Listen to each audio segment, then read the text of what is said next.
I'm here with Andrew Gray of Power Vehicles. To introduce him real quickly, he is one of the most relevant people in Japanese drifting for a bunch of reasons. One, he won Formula D Japan, the whole thing, multiple times. Was it multiple times? Three, yeah. 3 times. He runs a really relevant business, which is Power Vehicles at Ebisu Circuit, which is where I come to drive, at pretty much the only purpose-built drift facility in the world with, you know, a bunch of different tracks. They really cater to drifters, which is very rare for a place this size. You don't get bored because you can drive one track after another track after another track. This is kind of the most groundbreaking place and the only place that ever broke ground for a drift facility that I can really think of. Most of the other ones are like kart-based, like transitioned or like circle track transitioned around the world. This is the only place built just for that. He runs a business that's been going on for quite some time where they they sell cars and then store them for like outsiders, gaijin and everything. So I am one of his customers. I think it's super interesting. And every time I'm here, he has tons of really interesting cars. We're gonna show you a bunch because all the cars here have really cool stories. And I think when you watch my videos, you might think everything is some type of missile, and it's not. We just get to show those a lot. But he had a bunch of cool stuff here today, so I really wanted to show it. So this is him. He's gonna wander around and tell us stuff. Go for it. Thanks, Aaron. Yeah, it's nice to show some of the cooler stuff we do around here. This, for example, is a car we were getting ready for sale. Before we get ready for sale, I've got to make sure I'm happy with it. It's drift ready, I call it. So this is a car that came from, I'm sure you all recognise it, it's an Naoki car from down the other side of Japan. And you can see the trademark pink and purple stuff going on here. And we're just fixing everything that needs fixed. There's a few repairs needing done. We're just going to take the turbo off and overhaul that. Because I want the guys to come here and just drive. I don't want them to come here and be fixing. So we try and do as much of the fixing we can before they get here and just give them the car and set them free. Yeah, something like this is multi-use. It could be exported pretty much anywhere around the world. We do a lot of exporting. It could also stay in Ebisu. You guys might want to use it for competitions. Now, you're not going to miss out on a car like this. This is the sort of next level up. It's a competition car. You could use this for our Ebisu Drift Series. You could use this for D1GP. You could use this in a Matsuri, but you're just going to try and stay away from all the carnage. It's kind of in between. Something like this is going to cost you around anywhere between, I don't know, 10,000 US to 15,000 US, depending if it's got just a usual cams, gasket and turbo, or if you've got a built motor and upgraded gearbox. This one's not got a built motor, but has got an upgraded gearbox. But we run them up to 400 horsepower all the time, no problem. So yeah, good fun car. This will do anything. I'll go and do Minami, go and do North Course. It'll be good fun and make all the right noises. Before we move to the next car, is there any like difference you want to point out between like an American car like this and a Japanese car? Because it obviously, in America, we would a lot of the time change this out for some type of tube front thing, you know, like it would be a motor swap, we'd have big bash bars. There doesn't seem to be any type of bash bar whatsoever. This is our bash bar. Yeah. The FRP, you know, like I always tell these guys, I see these massive big bars on the front of the car. So we have a tiny touch, which we have all the time. I remember giving Naoki just a little bang on competition. We just bounce off each other, it's totally fine. But if you've got this huge bash bar on the front of the car, you could easily tweak the car, tweak the chassis from just the slightest little contact. So this is our crumple zone. So yeah, I try not to crash into things. If you want to give them a little rubber push, you shouldn't be breaking your FRP. So that's the mentality here, and that's why we don't have the whole pipe front ends. It's just extra work, extra labour. Just spend it on good parts, getting your engine well maintained, good suspension, and just go out and drive. Cool. Cool. And how much horsepower does this car make? Probably about 400. Okay, yeah, 400. So it's pretty serious. Yeah. Cool. On the limit for like a stock SR for us. I wouldn't go any further. So it is a stock SR? Stock SR, just metal head gasket, cams, or 100 octane fuel and good tuning. That's how we keep them alive. Okay. And a single plate clutch. As soon as you go past this needing more power that you can't run a Nismo or ORC Super Single, that's when you need to change the gearbox, and that's the limit for a stock SR. So it's an SR transmission as well? Normally we'd run this power up to that level, but this one has I think a Z32 gearbox in it. Okay. Yeah. And is it a bolt-in cage? It'll be a bolt-in cage as usual. Oh, she's locked. That's okay. Yeah, bolt-in cage. In fact, it does have a cage, yeah. We don't even have cages. It's something we're going to make sure they all do from now on. Naoki style trim, so you get the whole pink and purple thing going on. Looks very cool. But yeah, super basic inside, just a few gauges to tell you your temps, and that's about it. And does a competition car here typically have door bars or no? Yes, in a competition. Our sort of pro-am stuff, I guess you'd call it. Yeah, you need to have door bars. Because, I mean, it's close proximity, small tracks, you're right on each other's doors. What's really interesting is if this is like a comp car, it's still full interior, still has carpet and everything. This, in America, would literally be a street car. This would not be a comp car. In America, it'd be completely stripped out. Very cool. People in America love Naoki cars. Yeah, man, this will be fun. Everyone's waiting on this car. We've just got to get it to the level I'm happy with. But yeah, it's pretty cool. What car is this? This is my number 3 car, which is actually my wife's car. I kind of stole it from her. But I use it for demo, local comps. This is like the fun spec. This is 2GZ, normal gearbox, cams, probably 600, 650 horsepower. Really nice to drive. These are the good fun ones. When you get up to 1,000 horsepower, you know, you can't do it with a hangover particularly. It's they're pretty hardcore. Everything happens real fast. 600 and a JZX, best fun ever. Okay. Are these really reliable at this level? Yeah, bulletproof. Okay. At the limit, as soon as it's like the like the SRs. Once you go past the twin plate clutches with the 2JZ, because you've got more power, you know, that 700 mark, that's when you'll break gearboxes, because you put a triple plate clutch in, and the normal gearboxes can't handle it. So this is an R154? R154, no problem. Wow. Yeah, with a twin plate ORC clutch, just the balance. Over the years, it's the recipes for the builds. We know not to go too far. You got one bit more power on that car, you're going to go G-force. So that's the next option. Okay. How often do you drive something like this? Does it get used once a year, 3 times a year, 5 times a year? 3 or 5 times a year. You know, if there's some sort of TV or demo work, I'm not going to jump in a car that does 2 laps and overheats, or it gets hot and destroys the tyres. You know, you get a bit more fun at this, but a few more laps out of a set of tyres. Okay. And you said number 3. How many of like your competition level cars like this do you have for yourself? My own cars, there's 3 of these. There's the Championship Chaser, which we won the 3 championships with. There's the one I used in the US that we remade here and used last year, and then we've got this one. So we've basically got 1,000 horsepower, 800 horsepower, and 600 horsepower. So. And is this one like a full fabricated cage set up in the interior? Or is it still a bolt-in cage? Bolt-in cage. Okay. So just jump in and go. Double sidebars just to comply to whatever competition. In fact, this has been used for FD Japan. Okay. I've had situations where I've loaned this car to guys. So this will pass tech in a Formula D event? No problem, yeah. Okay. Yeah. That's very interesting. That means that Formula D Japan has like very different tech requirements than America. For sure. They've threatened to bring in the full cage rule over the years, but just haven't done it yet. This would also lower the cost to prep a car and makes your chassis itself much more disposable. For sure. So you can move from like platform to platform. Cool. This car is way less prepped than, you know, a lot of comp cars you would see even at like the Pro-Am level in America. But this car would perform very, very well. Oh yeah, absolutely. I'm just saying like the amount of time you have to put into stuff. But just more time driving and less time building. Yeah. There's a lot to be said for that. Yeah. All right, what's next? Cool. We'll go outside in the sunshine.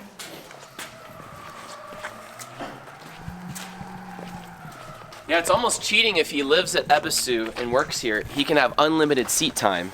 Yeah, but I do end up not driving at all because we're always working. Yeah. The most we'll do is just a quick test of a car. But I'm sure in the beginning you drove a lot. Yeah, a lot of competitions, a lot of local stuff. But. Okay. So I got super nerdy excited when these showed up. You want to tell us what these are? Because I immediately said Kawabata S15, Kawabata S13. Is that correct? Exactly. That's Kawabata's cars. When he was driving the S chassis stuff, these were the cars he drove right up into 2013. So this was the predecessor. I think this was maybe late 2000s. He was using this with an SR engine in it. He then moved to his favourite chassis, the 180 SX, and that's what he used from about 2009 to 2013. Won the championship in 2013 with SR, and because the tracks in D1M are moving to smaller tracks, this was probably very well suited. All about response, and a driver like Kawabata is just going to do very well at any track with a 500-600 horsepower SR. So the famous backwards drift video, that's that car. It's not. There's no replicas. There's no other one. There's no T car. It's the same car you see in all the video option DVDs. It's a real piece of drifting history. Probably the most famous S chassis, I guess. Yeah. In recent years. 昨日単走で100点出したのはこの男だけ。どういう走り、100点の走り見せてくれるのかどうか。さあどうだ。来た。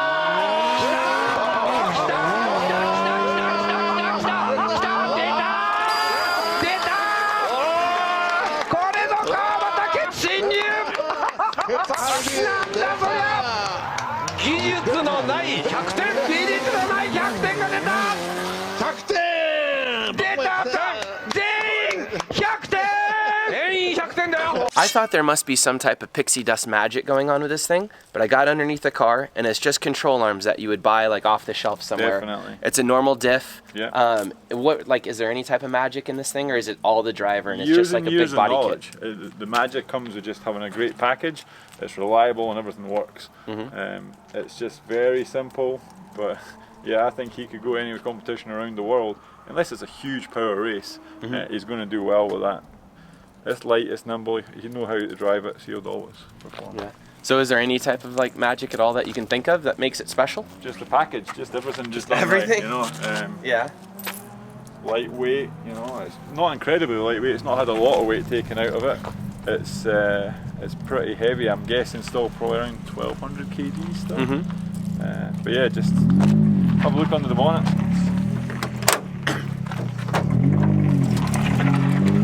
It's a nice, clean, tidy build. Lots of extra bars by Japanese standards. But these guys, GP Sports who build these cars, have been playing with S chassis for 20 years. So there's 20 years experience going into building. And this is probably not the latest generation. If you look at the cars they're just building now, they have got more of an FD flavour and more pipe work and 2JZ engines. But for years this was the benchmark. How reliable is an SR setup like this? I think they used it throughout 2013 and didn't split it, and it's still the same engine. They've only done a couple of demo runs since then, they told me, but they've said there's no reason to open the motor. Okay, so you don't see people like this like tossing rocker arms constantly. They have all the mechanical issues basically. Exactly, they've ironed all these out over the years.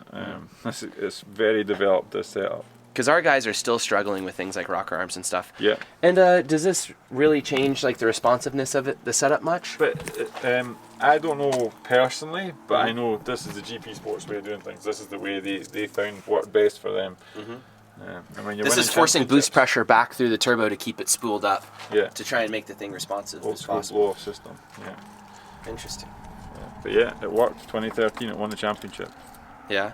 And how much power does something like this make? I think they'd use a bit of NOS with it, if they could back then. Yeah. Go for it. So yeah, they use a bit of NOS, so 600, 650. Okay, that's a lot for an SR. Yeah. It's still pretty responsive and everything? For sure, yeah. Like rocket ships. What we talk about punch, when you go on the gas hard with these, they throw you back in the seat. Yeah. Good fun, I still love these things. I noticed something here. They run very straight up and down sidewalls. It's a 265, 35, 18, but they're running a pretty narrow wheel and everything. Is this something that they do a lot in Japan now? Driver choice. The drivers will be very specific about what they want. Yeah. So I guess this is Kawabata's spec, how he likes it. Okay. I was gonna say it's kind of rare to see a lot of the Japanese cars like that. Yeah. At least from that era. Huh. Okay. Anything else special? Look inside, Si. There's a couple things that are interesting about this car. A lot of the fabrication work, etc., is very different from what you see in the US, the way they do things. I'm not quite sure. For example, our roll cages are more done the FD style, but yeah, they do it this way, and that's what worked for them. Yeah. Sequential gearbox from HKS.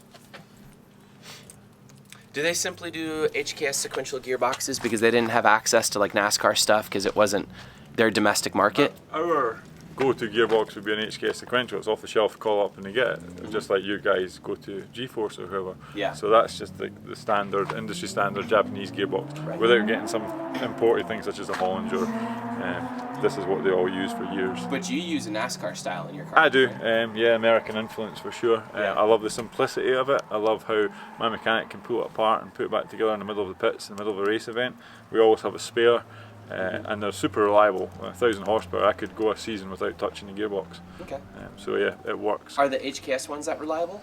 Or I think they're pretty good. I haven't got that much experience with them, and we have seen them breaking, but they're probably older versions. I mean, this, if you go underneath this car, it looks brand new, the gearbox in this.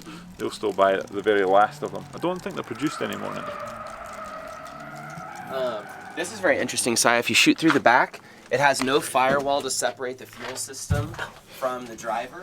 So like there's a lot of key differences between safety as well. So it's much more basic than you would think in a lot of ways. But it obviously works fantastically well. Yeah, if you put Kawabata in this car, I think, and especially on a smaller track, You're going to have to go real hard to beat them. Yeah. Cool. And look at this, it's not crazy carbon fiber doors. It's not cut out or anything. It's not cut out. It still has the roll-up window mechanism. FRP doors. It Yeah, is FRP doors. FRP are doors they? and acrylic glass. Yeah. Oh, Okay. well, Yeah. But I was gonna say, it still has a roll-up window and everything. Yeah. It's interesting, the car is much more basic than you would think. Definitely. Oh. I feel bad slamming it. Yes. All right, let's look at the S15. Because the S15 probably came several years later, didn't it? The 15 was actually its predecessor.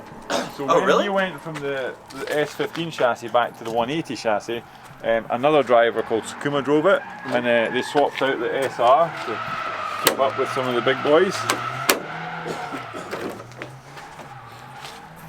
oh, So this is an RB28, a 2.8 RB26 with GTRS twins. So a very unusual setup. Not how I would go. I like the single turbines.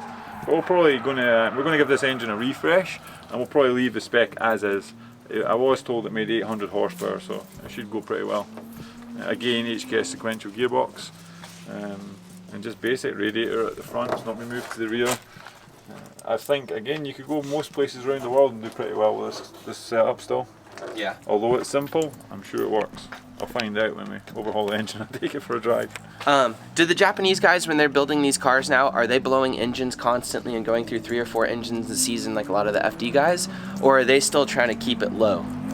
I mean, I remember Kumakubo telling me he always wanted to get 2 seasons out of an engine before he had to overhaul it. That was their mentality. Yeah. But yeah, I think this was probably done 2 or 3 seasons on the same motor, and now it needs an overhaul. So Yeah. I think it's pretty good. But they're not running as hard. FD is like absolute cutting edge. Everyone's on the limit, making huge power. D1 wasn't so much like that. I think it's getting pretty much like that now though. But it's gone a different way. Now you're limited on tyres, etc. So it's not just about making huge power because you can only use a set amount of tyres per round. So it's different builds. But yeah, this would still go good, still make a lot of smoke, still be fun to drive.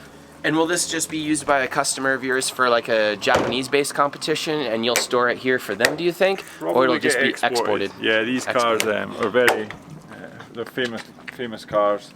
So Yeah. I think someone will want to own them around the world. We have exported loads of these sort of ex-old D1 cars. It's nice to get a hold of them once in a while and send them to a new home somewhere. I had dinner with the guy that had one of the Nomurakin cars in England, was it? Yeah, Julian Smith. Yeah. It's interesting to think that you just have like their old D1 cars from like 05 to when, Yeah. just stuck in a garage somewhere. For sure. This thing is beautiful. What is this? This is another one like the Naoki Pink car. It's a car we've bought from a trade friend or a friend of ours, and we're remaking it and getting it ready for sale. And this car's got a lot of history. My tuner actually built it as a drag car many years ago, and I was offered it maybe 4 years ago. It was dark green with an ugly body kit, but it was a drag machine. It was nitrous oxide SR21, but I never bought it at the time, and I think Robbie Nishida of all guys bought it. Robbie bought it and gave it to Dean Carney to use for a round of FD Fuji. And then it kind of disappeared after that, but I believe another US based guy who lives in Japan bought it, spent all his money on it, making it look beautiful, and put all the Koguchi fenders on it. It's a lovely paint job. And for whatever reason, he's then stopped working on it because I think he put a lot of money, dumped a lot of money in the engine room. It looks cool. Nice US. This has got kind of foreign influence parts, with the US type manifold and overseas wastegate. So the guy spent a lot of money on it.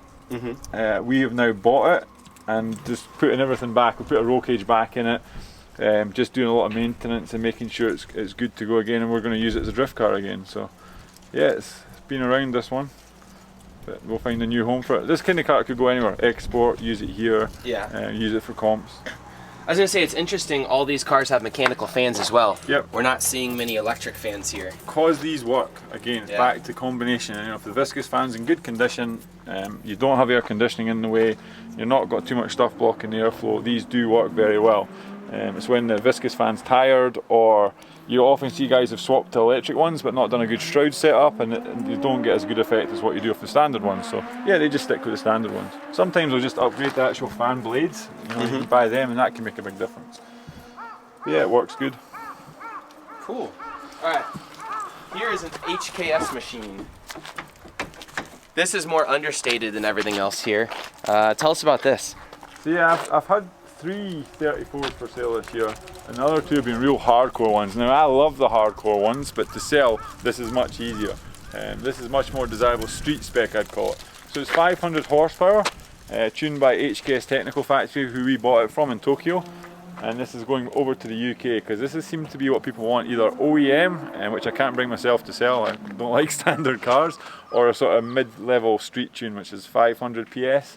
Yeah, this is what everyone's after these days. The crazy stuff, the race cars, I love them, but they're not so easy to sell when they're being, you know, butchered with roll cages and all the rest of it, and not missing trim parts, because it's so hard to get parts for these cars now.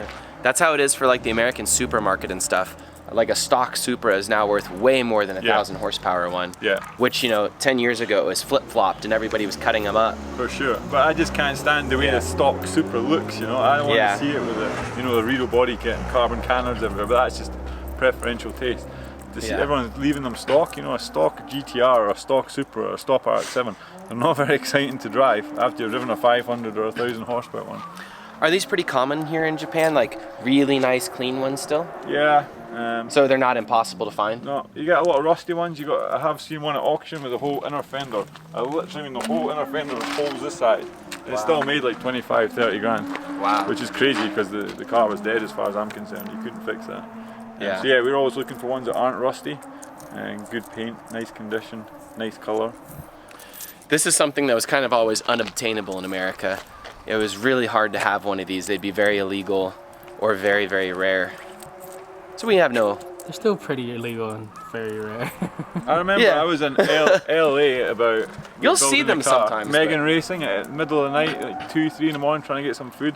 And I saw 2 of these things flying down the road together racing. Yeah. I thought I was back in Tokyo. It was really bizarre. You'll see them, but it's really, really, really rare. Because they'd be fully illegal, right, in LA. There is a very slight chance it could be a Motorex car, I think, that was grandfathered in if you were a customer that tried correctly and the company screwed you. Yeah. And I think that's the only way there can be a legal R34 in America. So there might be like, I don't remember, maybe 5 or 10 or something, but like every other one would be illegal. Yeah. But I had friends in Texas that rolled around in them, like Tex, if you remember that guy, Cy.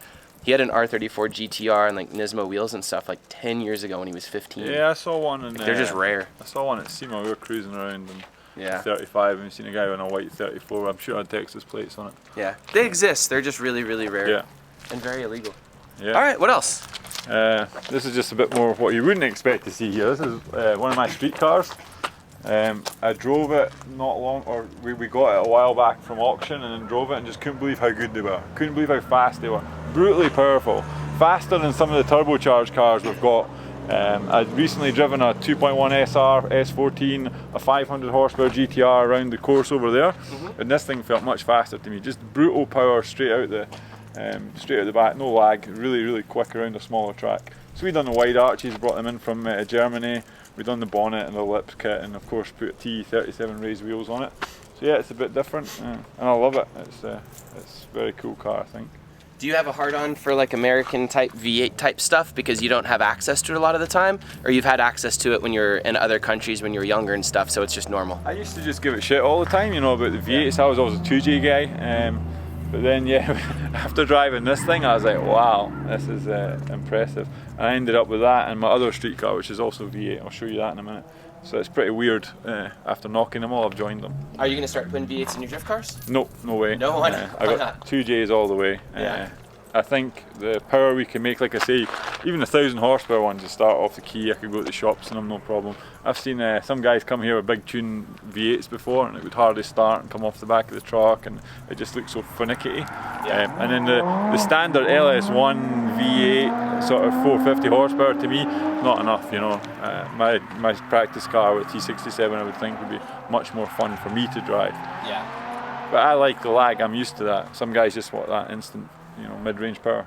So is this going to be a drift car here? Because this is something we absolutely wouldn't have in America and people would find really cool. It's a Euro E36, correct? Correct, yeah, with Japanese tuning and Brembo brakes and T37s and Aragosta suspensions. They're a crazy mix in a Japanese body kit. Yeah. So yeah, it's a really cool car. Much loved. I thought I would sell it. It's been very difficult to sell. I think a Japanese guy is actually interested in buying it now. But yeah, I just loved the look of it. I just thought it was a beautiful car. But very very JDM flavour to the BMW. Are the Euro E36 M3s cheap enough to have as Matsuri cars here? Or are they pretty expensive in Japan? They got cheap for a while, but I think a clean, nice one's getting expensive again. Okay. So you'll never see those here as like No, Matsuri and cars? after driving this one, no offence to all you BMW guys, slow as death. Like, it's just so slow. They have no torque. No good for Even a the Ebisu. E46 M3s have no torque. Yeah. Okay. Those we got here, you need turbocharged. Chelsea, he doesn't like them. That's Chelsea's favorite thing in the world, is like an E36 with a Euro motor. Yeah, nah, just not enough grunt for me, I'm afraid. Yeah. Okay, what else? These are more JZXs. When I stole Emily's JZX, I built her another one, but we haven't quite finished it. That's the red one at the back. And this is another sort of demo car we made. Again, 600 horsepower, 5-speed with all our suspension, all our body kit as usual. Just finding time to finish these cars is difficult. But we have such a busy race season with FD, Matsuris and everything in between. To build these cars that take a bit of time is tough. But yeah, Why did you put real cages in these and not just bolt-ins? Because I had a guy available to do it. One of the Aussie guys was over, very quick and talented at doing the cages. So he rattled like 4 or 5 of them out. Okay. So yeah, that was the purpose of these cars, to be comp cars. So. Although one went to the UK straight away and the guy's driving on the street, Monkey London. How many hours does it take to put one of these together? Oh man. Is it hundreds or thousands? Nah, hundreds, not thousands, because we keep it simple. I mean, the wiring harness is standard. We try and pick a base car that's got at least some of the mods on it already. If you just pick a virgin car with nothing done to it to start with, it becomes too expensive. Of course we can build them, you know, I can call any of my suppliers, have all the parts here next day sort of thing. But the problem is the final cost is too much. So I try and find something with some of the bits, maybe a 2JZ converted one, because you don't get these with 2JZ. If I can get that already done, we then add all the bolt-ons and do all our stuff to it. Okay. And what's the final cost on like a comp car if somebody wanted to come over and drive like Ebisu Drift Series and stuff? Yeah, something. Because a few like of my this. guys have been thinking about it. Something like this would be start from about 3 million up to 4 million, just depending on how crazy you go with really nice wheels, etc. Because we're only using high-end stuff. Yeah, so it's $30,000 to $40,000. Yeah. That'll be a turnkey stock motor 2J, but it'll be good to go. It'll make a lot of smoke. It'll be fun to drive. You'll do well in a competition if you can drive. Okay. All right. What else? Ooh, there's a big X Team Orange looking thing. Let's go look at that. Is it actually a Team Orange car? Sure is. It is. So I'm told someone in America might correct me. I don't know. I need to go back and check. The camera person. Yeah, I need to go back and check some of the old VHS back then. This was meant to be Tanaka's winning car in Irwindale. So maybe Is it? Some of you guys will know better than me. But yeah, this was the one that went to the US.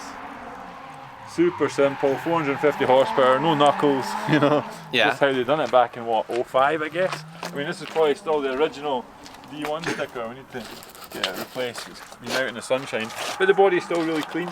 This is another car that we'll do maintenance, refresh, modernise a little. The cool thing about this is a 1993 model R33 Skyline. So this is 25-year-old. This can go back to the US legally as a US import. Oh. Which is pretty cool. So we'll just get it up to scratch, make sure everything's okay with it, and do our usual test video, etc. And yeah, hopefully find a new home for it. What's the price range of something like this, if you want to tell us? I don't know yet. It depends what I It's do. interesting. How far I go tidying it up, because I mean it's the only competition R33 in Japan that I can think of. It's a very rare car. It's legal to go in the US. It's been to the US. It's got a lot of history. But I mean, it's not like it's an immaculate car. It's a drift car. There's lots of dents and the paints are all faded, etc. But we'll just make sure it's mechanically good. I mean, it's sat pretty much how it left the last competition. It's pretty much sat since then. It's hardly been used, so we need to do a lot of maintenance. And it's been exposed to the elements because of the bonnet vent stuff. So all this we're just going to tidy up or replace and get back up to specs, like a refresh. I was going to say, is this the drivetrain that they tried to compete in America in with the stock manifold, a stock manifold? This is how it was. That's crazy. Back in the day. Wow. And if you look at this, there's a lot of history, Sai. Takakaira was the original site in Japan that would source parts for Americans in English, which was extremely rare. So when I had an R33 back in like 2003 and 4, I had to order parts for it through them, and then it took friggin' forever to get here. Yeah, and NHRA stickers on it. Yeah. Random. Drift Extreme and Big X from the events here. Do you know why Big X was no longer a thing? It just tailed off. Like, Yeah? like when drifting was huge back in you know, the early 2000s, that's when that event was huge. And towards the end it had tapered off, you know, people weren't travelling out to Ebisu for. It's a shame, we've talked about bringing it back. I think now with there's a strong freestyle motocross history in Fukushima, and all us foreign guys and the whole FD Japan flavour, I think we could do a really cool new revamp. So I would come everyone back to get everyone on Takuma about it, and we'll persuade them to do it. But there was talk. Did you ever come to one? I did. I remember how loose it was. I was a media actually, and there was guys doing like 3 or 4 4-up sort of donuts right beside us, and there was guys rolling cars, and it was gnarly. But it was cool. It was a cool vibe. I always remember the drivers going along high-fiving all the people along the pit wall. It's just my sort of most strong memory from that. It was cool vibe. I want to bring it back. A team like white JZX like team, if that would be a thing, and the Gaijin would be a part of the show, how they used to have like all the other colored cars, that would be rad. Would they allow that, you think? Let's do it. Not orange anymore, don't all red, they're all white, yeah, that'd be cool. Yeah, because we already have all the white JZXs. Yeah. That would be really cool to have like the Americans and all the Aussies and stuff do it. That'd be hilarious. I'm gonna pause this for a second and do a quick history lesson. Ebisu Circuit is a drift circuit in Japan, which is one of the few places that is a true, like, huge drift track circuit with tons of drift tracks inside of it, blah, blah, blah. We should know that off Lone Star Drift content by now. However, there used to be a big event called Big X, you know, like 20 years ago. Oh my God, that makes me so old, 20 years ago. Anyways, it was one of the, like, big drift events in the world that wasn't about competition. It was just about entertaining a crowd, and it was amazing and beautiful, and it was hilarious and had all kinds of cool synchronized drifting with huge teams. It's kind of where big drift teams come from. You had blue like teams, you had orange teams, you had red teams, you had white teams, you had all kinds of stuff going on. You had people such as like Drift Samurai and Numurakin and Kazama, and other people that were characters that entertained the crowd. There was all kinds of crazy stuff going on. That's where the door riding came from, where Kazama would like ride on the door of his car in a convertible and drift and show off for the crowd. You had all kinds of weird, crazy stuff going on that you wouldn't see at a normal competition drift event, which gave the flavor of like drifting was this huge, cool, hilarious, rebel, punk rock motorsport. Not anything like a normal motorsport. Maybe more like, you know, backwards circle track racing where they did wreck 'em up, you know, chain, whatever, 18-wheeler chain racing, and, you know, the like 3 Caprices chained together doing races with that. All the crazy, crazy stuff. And they did roll cars on purpose and have motorcycle stuff and synchronized drifting with motorcycles, with like the wreck 'em up cars driving on 2 wheels, all kinds of crazy stuff. And if you'll notice, I think you're going to recognize a voice during this. That is the announcer. So please watch for a few minutes. Mostly without incident.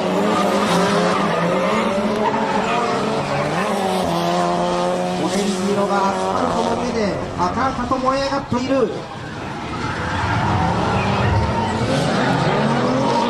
コーナーに左回りの大きなサークル、ビッグサークルが描かれます。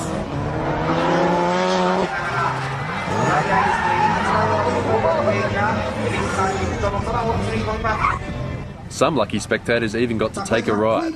For some reason, the spectators always seem to be cute girls.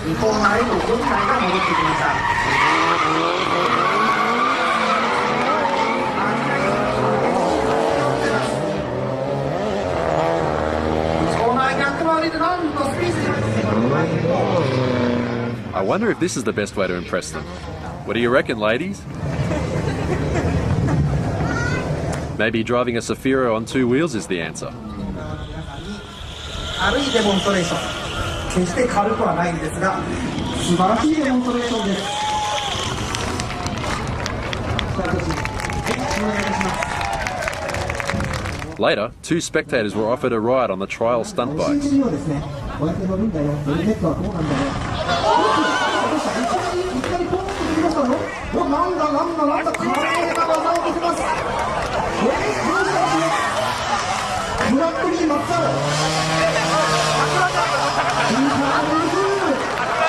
Yes, very convincing.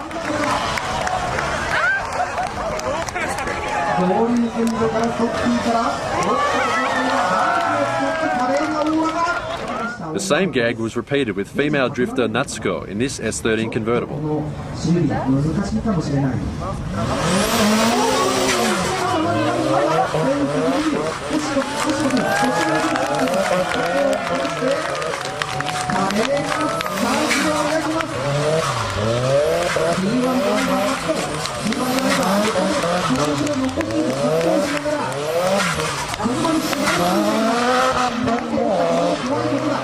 That was nothing compared to the next trick. やってきた何をするんだろうか決死のタイム命ギリギリ勝負をかけるスタントチームラッキー Can you believe he wasn't even wearing a helmet? コーンのステッカー希望される方100枚限定ですが無料で In between demos, there was plenty of action in the pits. Especially when Azumida decided to start doing donuts in the pit lane.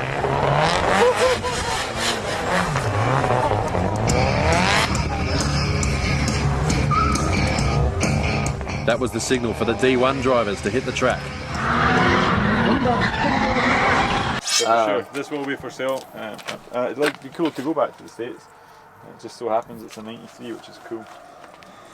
It's an interesting platform too, because like if you're going to do much with it, you're going to do a lot with it. Yeah. Like if an American bought it, they would probably just go nuts on the engine bay and stuff. Just keep it as is. It'll work as is. No, I meant an American would do it though. Yeah. You know they're going Resist. High chance Drive the it's gonna car. go Drive the LS. car. Oh God, my R33 went LS after I sold it. Exactly. Yeah. Put a fan shroud on it and Yeah, maintain it and go. that'd be That's fun. all she needs. Very cool. I think it still makes 400 PS. So. I've always wanted to make a replica like D1 car in America, where you just like look at one, paint it the same color, and just like cheat your way into the exact same car as someone else as a joke, Yeah. instead of actually having to import one and do all that work. But then it doesn't feel legitimate. All right. Anything else? There's got to be a ton. This is really cool. This is one of the 3 Toyo cars that we got. It was here for about 2 days at Matsuri time, and of course one of the guys snaffled it. It's a really nice car. Loads of money spent on it, a much newer build. I could see more influence in the sort of FD styling in it as well, with the rocket money. It looks like Daijiro's car Yeah. from years ago. This is swapped out to RB25. Is that common for guys who do inline 6 swaps? No, Nope. only competition cars and demo cars. Ooh, that's nice. See, Holy that's cow, what I that's said nice. when I opened the bonnet. It's very clean. Wow. It's a beautiful build. A lot of money spent on it. But I saw somebody driving this at Matsuri. So yeah, a guy bought it and started using it. Although he wasn't using it in the real mix at Matsuri, it was Yeah. kind of. You can find quiet spots in Matsuri and stay out of the carnage. Just don't do those Nishi trains. What is this? I guess a water spray. Oh, yeah, it's that's a water sprayer. spray, a little link for the water spray. Whew. Is this just missing a fan shroud, Quite or? often they don't fit. I'm not an RB expert, but I see many of them without it. I think just because it's an engine conversion, there's not the space available for an OEM shroud. So that's why it has a water sprayer. Yeah, that and I mean there's no air conditioning and there's good sort of flow coming in the front, so it shouldn't be too bad. Yeah. And a big high quality radiator, and that's the difference. This is really rare for here, like such a nice looking clean engine bay. For sure, this is nice. This is beautiful. Yeah, and it's like that throughout. And Yeah. big brakes and nice roll bar. So yeah, very. Yeah, it has cool a real car. cage too. Yeah. It looks like it has an aftermarket transmission, obviously, which is probably just an RB25 one. Not aftermarket, Yeah, I mean like a swap one. RB25 mission with maybe a cross kit in it. Okay. And just loads of nice bits like raised wheels, good body kit. The guy didn't cut any corners to cheap out really. It's a sweet car. It's got speckle paint. Yeah. It has giant brakes. Those are probably really Yeah, expensive. you could use this for time attack. No problem. Yeah. She's a good car. Something interesting, Team Orange is right down there. Neighbours. Yeah, is that where all the Team Orange cars are actually built? Yeah, I mean, or the shop that they had before in town. They moved up to here a few years ago. But yeah, everything's done in sight here. Have they been building more cars that like kind of push their drifting kind of in a different flavor, like they did the Subarus and the Evos, No. and then they did the Laurel? No, of late they went just to compete. I think they've gone back to a blunt instrument, a 2JZ S15, very fast, very powerful. Yeah. Because with the level of builds that some of the big money teams have got these days, I mean, these guys have not got a huge budget. Some of the other teams have got massive budget looking at the cars. You know, you've got guys like Trust and Daigo's team. You know, they're building some amazing machines. So it's hard to be like a pioneer and come up with something really different and be competitive. So they've done that thing. They were the guys who were doing the first Impreza, the first Evo. It was hats off to them, but now I guess they want to just compete really at the highest level, and you need to build something simple. When you're talking about the highest level and all the crazy cars and stuff, let's go over here real quick because the wind, just to make sure the audio is good. Are Daigo's cars still so crazy that it's hard to compete against, or are you just fine with your JZXs and it's no problem? They are the benchmark, I guess, in D1, but we're not really coming against each other these days. D1 and FD are, you know, it's the same sport, but completely different disciplines. So they build a car for D1. I'd like to see us all compete together in some sort of world championship. It'd be really cool, but it's hard to say what level they're at. But I mean, the build quality is very high, the cost is very high. I'm sure they're very, very fast. I think Robbie and Shinji went out in Daigo's Corvette, and they said the way the thing moves and just it's not normal. It's next level, and I can imagine it being very, very fast. So yeah, they are very different. But a lot of other teams can't keep up, sort of thing. They're still using the same cars, you know, for this level of car from years ago. They've not got the budget, or maybe not got the want to spend 300k on a drift car. So yeah, there's a gulf for sure. So you're just simply not going against them in Formula D Japan? Like the D1 guys are completely separate? It seems so, yeah. People are doing one or the other. Are you going to build a 2JZ Corvette? I'm building something new over there. Oh, are you going to show it to us? No, he's like, no, it's a secret. Yeah. I think I know what it is, but I won't say. Probably see it in the background. But do you think it's going to be a more competitive platform than your JZX, No. or is it simply going to be for excitement? The JZX is, we've done all we can do. We've got 3 championships in them. I've got an amazing chaser and an amazing Mark II, you know. As far as I'm concerned, we've done all we can really do with JZXs. I want to make, a JZX is a cool car, but I want to make something that's beautiful to any little boy, you know. He wants a picture of it on his wall. I was inspired by the GT cars, and we watched the GT cars this year, and I want to make something like a proper race car, something really beautiful. You're talking about that right there, that pickup thing, right? That's it. Nah. Yeah, that's it. That's one of the other toys. So yeah, I do have a few V8s, right enough. I think I had 6 or 7 for. But you probably never DJ drift shop. that thing. It's a brilliant drift car. It's really good. I have drifted not recent, but yeah, we turned it into a drift car. It's really good fun. Makes all the right noises, but it just gets neglected because we've got so many projects. What else? Do you find anything interesting to talk about? Anything between the differences between American and Japanese drifting? We did the Back to Basics video a couple years ago. Yeah. I thought that was really interesting. Yeah, I think it sure. still obviously holds true. Yeah, I think a big difference. I was speaking to Freddie Asbo about it. He was just here at the weekend and we were talking about the different styles. I think FD Japan still has like a bigger entry and a bit more off-throttle stuff, as opposed to the FD layout, which you're on throttle so much, you know, you just pin to a bank. Very difficult to do, but a very different discipline to what we're used to doing. You know, fast switches, fast initiations, just a different style, and that's track layout as well. Most of your tracks in the year are based on an oval, you know, that layout and that type of drifting where it's just tip it in, not at a particularly high speed and then throttle all the way around. It's very different from what we do. We'll have some of the tracks will have a much longer run up, bigger initiation, more snappy entry, and much more technical stuff, off throttle stuff that they want to see rather than just on throttle. Now, I'm not saying one's better or worse or harder or easier, because like I've tried to do the stuff in the US. It's not easy to run the banks, and these guys will sit like that off the wall, lap after lap, and on another door. So it's an amazing thing that they do, but it's very different from the style of driving that we have over here, for sure. Which would you prefer doing? Tracks. For me, it gets a bit repetitive going to a slow bank or going in a slow entry speed and around a bank. I love racing on race circuits. I want to go on. Hold on, a little landslide over there. I love the race circuits. You know, I love, for me, the highest level of motorsport, we should be on the highest level of track. You know, you don't put an F1 driver around a go-kart track. So why are some series putting their guys around car parks? You know, I want to be on a racetrack. I want to be stretching the cars as fast as they'll go. Yeah. You don't think there's some merit to like an Odaiba type D1 event though, being like in the middle of Tokyo with spectators so close and stuff? For a demo event or something like that, for sure. Yeah. For what they were claiming to be the world championship, I think it's insulting to the drivers. Okay. definitely That's not. the FIA part, not the D1 part, For right? sure. And the D1 guy, I mean, the D1's progressed to these smaller tracks over the time I've been in Japan, and it's just, I understand the reasons for it. Yeah.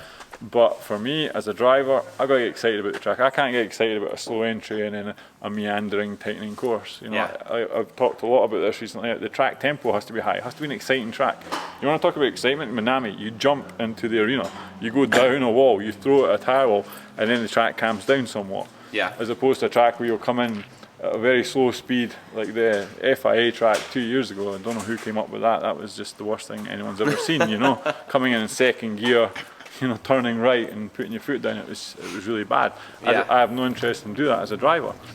And it's not fair. You should be on the best tracks. No, the I best agree. drivers. I was gonna say as a demo thing, it is really cool to be in the middle of Totally, you have to Tokyo get and out stuff. to people. But man, is it bumpy and like it's not ideal. Yeah. You're building a car for a really high level of competition, and then you're going around a little tiny parking lot. Let's step in another couple feet.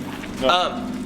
Talking about my Minami, I have been wondering if Kumakubo is going to step up and build another like world-changing track. Do you think that's going to happen, or will he ever adapt to like Minami to have like, say when you're coming down in front of the judges, like bank that or something, do something crazy? We have talked about banks, putting a bank in, because for us that would be like a real unusual thing. So yeah, and we had a chat this year. I had an idea on a track, and maybe it'll come into fruition. We'll see if it does. I can show you later and give you a scoop, but I don't want to tell you about it not happening. Does he have more room here and everything to build more tracks? No, we're very restricted. But the idea I came up with is utilising the top end of Nishi. You could run Nishi short at the same time as run this track, which would be really cool at Matsuri, I think. Cool. And it would utilise a banked section as well. So. As someone like myself that comes here to drive, which is not a competition drive or anything else, but you know, I probably speak for a lot of the Gaijin type people that come in.